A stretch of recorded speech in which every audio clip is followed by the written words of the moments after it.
My YouTube channel MD chemistry classes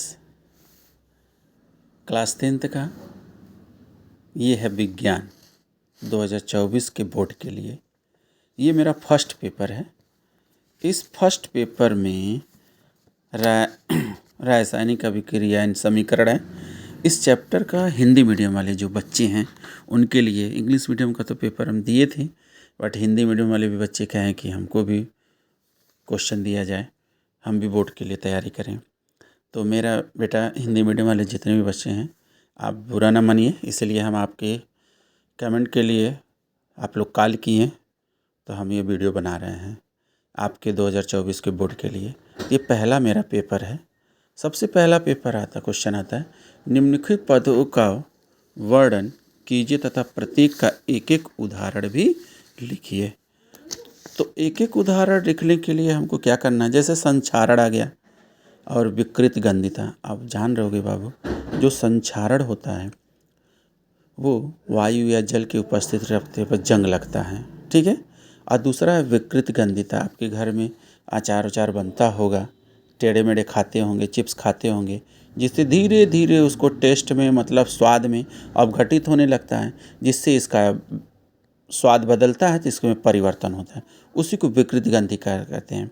अभी तो हम केवल क्वेश्चन दे रहे हैं, जिससे आपको थोड़ा हल्का फुल्का डिस्कस कर रहे हैं।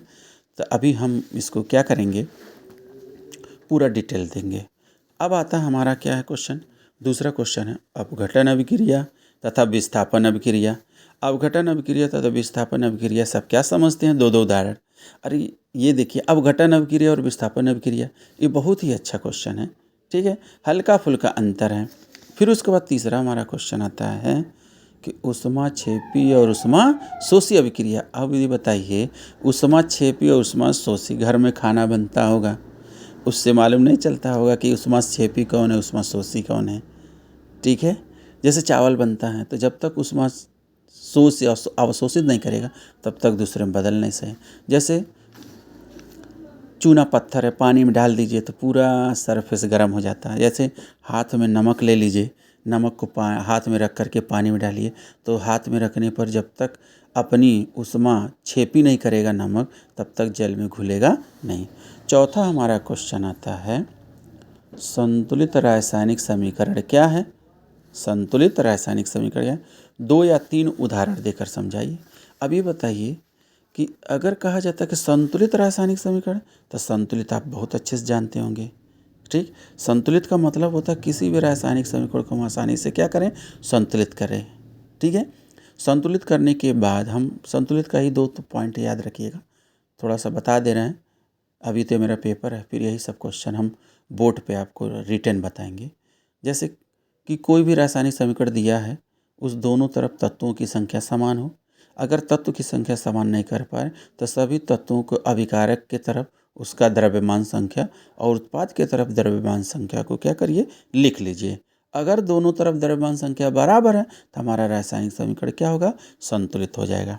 अब हमारा चौथा क्वेश्चन आ रहा है, पांचवा, रेडॉक्स अभिक्रिया, विस्थापन अभिक्रिया और क्या, योग अभिक्रिया को उदाहरण से समझाइए। ये बेटा 2024 के लिए बहुत ही इम्पोर्टेंट है, क्योंकि हर साल ये क्वेश्चन में आना है तो आना है, ठीक है। तो अब रेडॉक्स अभिक्रिया बहुत ही इम्पोर्टेंट है, ठीक। द्वि विस्थापन अभिक्रिया ये तो और ईजी है। योग अभिक्रिया, किसी चीज़ को जोड़ दीजिए। ये सब रासायनिक अभिक्रिया हर साल के लिए इम्पोर्टेंट है।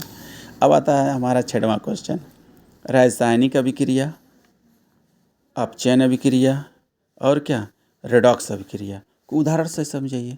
जैसे रासायनिक अभिक्रिया होता है, तो रासायनिक अभिक्रिया तो ये तो बहुत इम्पोर्टेंट है, जो कि इस बोर्ड पेपर के लिए मोस्ट इम्पॉर्टेंट है, जो आसानी से इसको क्या कर सकते हैं, सॉल्व कर सकते हैं। तो अब ये हमारा तो ये पहला पेपर है हिंदी मीडियम के लिए। बच्चे गुस्सा रहे थे, इसीलिए हम इनको भी हम प्रोवाइड करा रहे हैं, ठीक है, आप लोग के लिए 2024 के लिए, कि जो बच्चे बहुत ही आगे बढ़ें, ये हमारी दुआ रहे।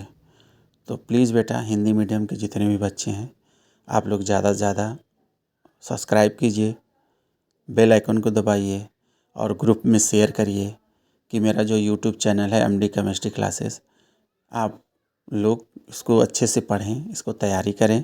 अगर कोई दिक्कत हो रहा है कि हमको ये टॉपिक नहीं समझ में आ रहा है तो आज कमेंट बॉक्स में कमेंट कीजिए, उस टॉपिक को हम बोर्ड पे समझा देंगे। जिससे आपका कोई भी प्रॉब्लम हो विज्ञान में, चाहे फिजिक्स हो या बायो हो या केमिस्ट्री हो, ठीक, ये तीनों पार्ट हम बताएंगे। इस 30 जनवरी तक हम आपको कंप्लीट कर देंगे पूरा क्वेश्चन के बेस पर। उसके बाद इसको हम धीरे धीरे एक एक टॉपिक को उठा करके आपको क्लियर कर देंगे। तो ज़रूर बेटा आप इसको देखिए, इस वीडियो को शेयर करिए। ओके बेटा।